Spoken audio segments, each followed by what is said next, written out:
location?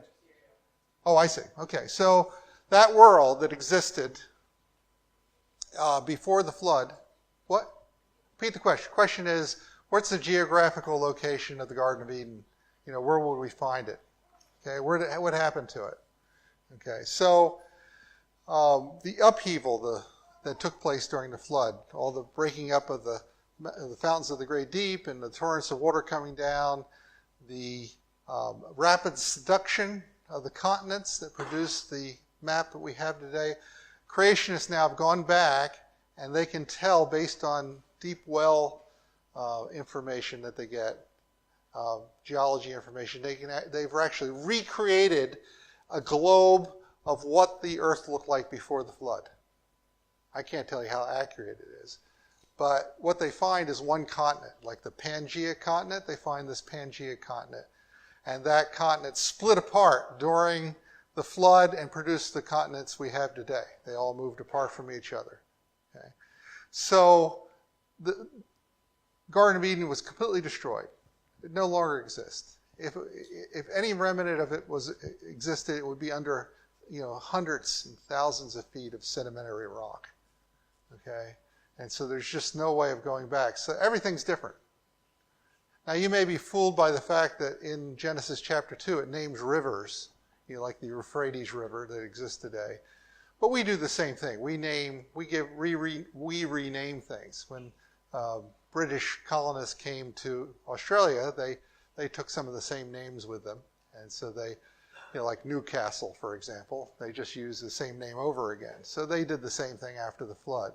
So those rivers in Garden of Eden don't have anything to do with the rivers we have today. So there's absolutely no way of finding any remnant of the Garden of Eden in our current world. It's gone completely. Okay, anything else? Yes?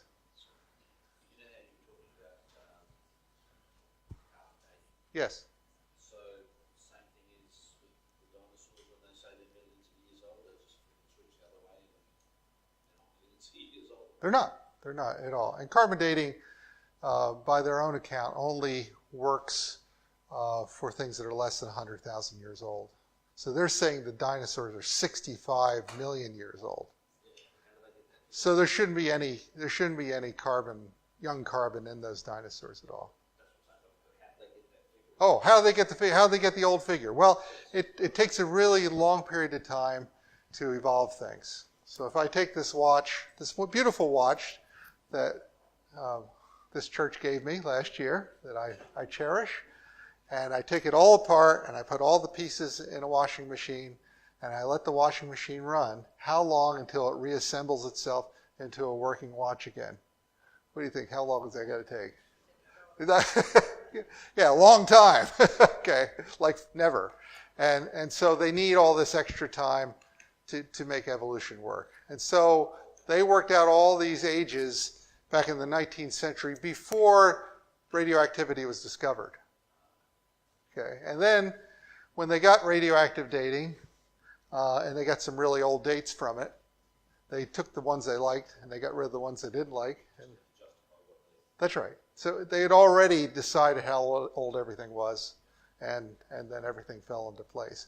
But if we were digging for a dinosaur and we found a Coke bottle cap next to the dinosaur bone,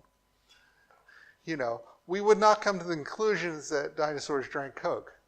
And that's why they went extinct. They went extinct because they drank Coke. So we wouldn't come to that conclusion.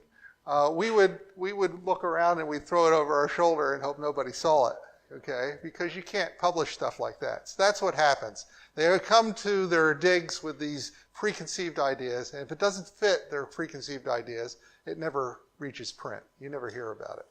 That's just the way science is done. So if science getting closer to the truth every year is getting more and more truthy as it goes along, or is science a social construct based on what we believe to be true? Well, it's kind of both. It's a mixture of social construct and truth. And that's what makes it so hard to know what's going on. Yes? Theistic evolution? Okay, some people believe that God used evolution to create things. Okay, they're trying to square the circle, or circle the square, or something. They're trying to have both ideas at the same time. People want to have scientific respectability. They don't want to be laughed at. They don't want to say, God created the world in 6 solar days, 7,000 years ago. They want, and everybody laughs at them. Especially young people don't like to be laughed at and told that they're morons and idiots and so forth. And so in order to get scientific respectability, some people say, well, we'll do both. God used evolution to create. But it's not my God. Okay, my God didn't do that. Okay, so because my God is omnipotent, my God can speak things into existence. Okay, he didn't have to take millions and billions of years to get the world that we have today. He didn't have to do that. My God is omniscient. Okay, you didn't have to have, millions and billions of years of trial and error to get things right. I mean, the 100 million year reign of the dinosaurs, what was that about? You have all this death and suffering of animals that's going on. And this before sin entered into the world? Okay, how do you do that? I mean, if all this animal suffering, all these fossils are produced before sin entered into the world, then who's the author of sin? God. Wouldn't you like Brother Kelly go to the hospital and tell him that God's the author of sin? Wouldn't that be a wonderful message? Okay, that's why you're suffering. Okay. Now, is Adam's sin because you're to be under the curse of sin? And my God is a God of grace. Okay? He doesn't take any pleasure in the death of his creatures. You think about the difference between you think about the difference between evolution and creation. And so in evolution, the fittest survives. The fittest thing survives. The fittest creature survives. So who was the fittest one that ever lived on the face of the earth? I'll give you a clue. He could walk on water. He could raise the dead. Okay? He had all this power. He's the fittest one. He should have survived, and all of us should have perished by rights, if evolution is true. But then we have creation. We have a loving God. And here's the fittest one that ever lived on the face of the earth. And where will we find him? We find him hanging on the cross. He died for us, the unfit. The fit died for the unfit. The just one died for us, the unjust. The lovely one died for us, the unlovely. You see? So theistic evolution turns the Bible on its head. It makes everything the Bible says false. So my God is not the God of theistic evolution. I reject that idea completely. So just because they want to be intellectually accepted, they don't want people to laugh at them, they want to have their academic credentials and people to accept what they're saying, well, that's fine. But to take the whole Bible and twist it like that is really just a crime against God, as far as I'm concerned.